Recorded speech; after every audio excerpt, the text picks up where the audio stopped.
It was my boyfriend's birthday party. His ex-girlfriend showed up wearing the exact same white chiffon dress as me. One of his friends suggested playing a blindfolded game to liven up the atmosphere, the Find Your Wife game. With his eyes blindfolded, my boyfriend walked straight over to his ex-girlfriend, embracing her waist and kissing her passionately.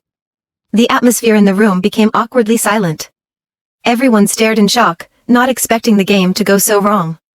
To everyone's surprise, I started clapping and stepped off the stage, cueing up a nostalgic love song about missing an ex. I still miss you.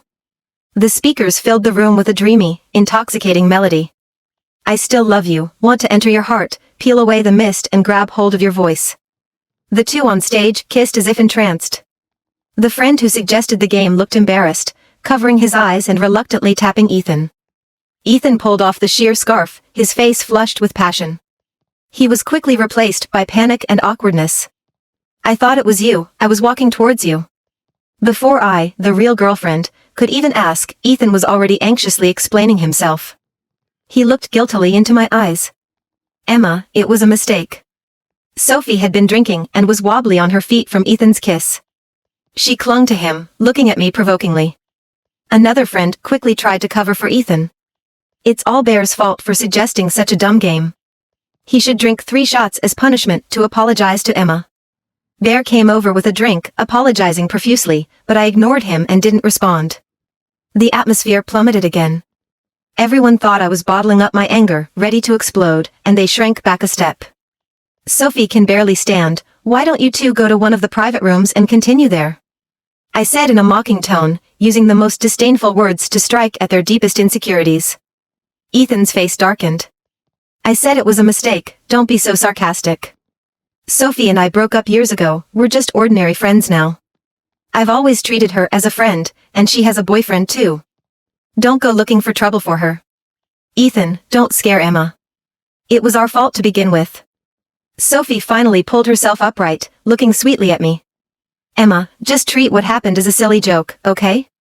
Ethan and I used to be the most intimate, you can't hold it against us forever, right?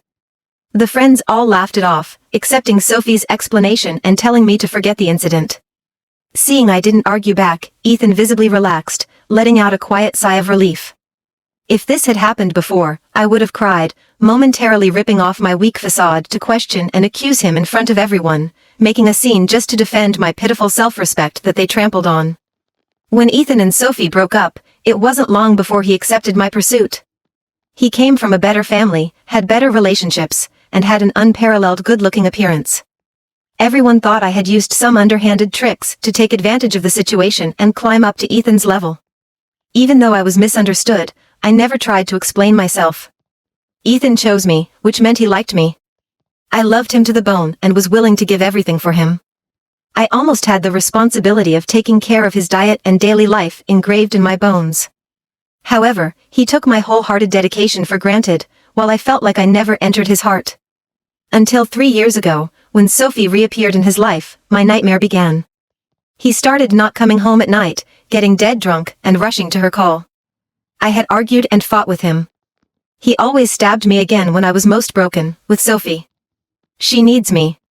She's having a hard time, only I can help her. She's sick, I can't ignore her.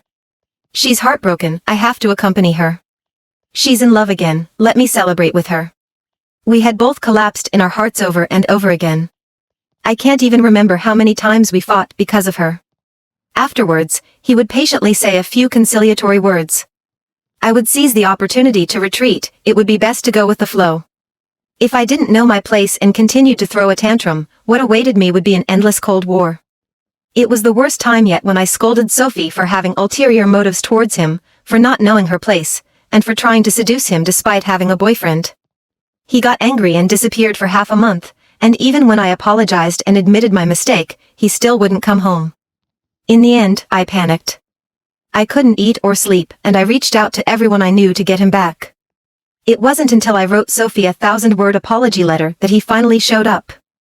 Because I loved him and didn't want to lose him, I made sure that after every argument or Cold War, things never dragged on overnight. I would immediately apologize whenever he softened his tone. The more I did this, the more I became anxious about losing him.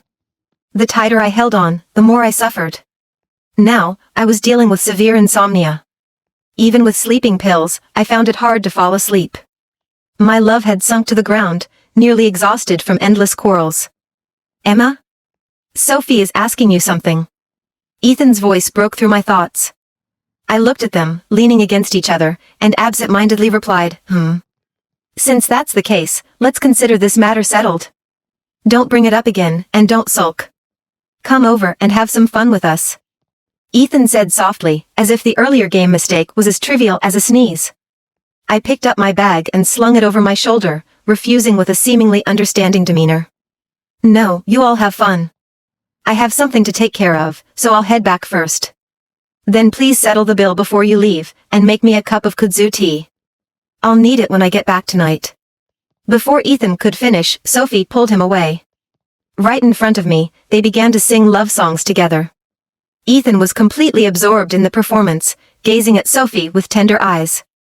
Sophie returned his gaze with equal affection. Looking around, I couldn't help but smile bitterly. Besides the two of them, I was the only one capturing everyone's attention. The underlying meaning of the situation was too complex for me to decipher, and I had no desire to analyze it all. As I left, Ethan's eyes remained fixed on Sophie. For a brief moment, I felt I had made a mistake.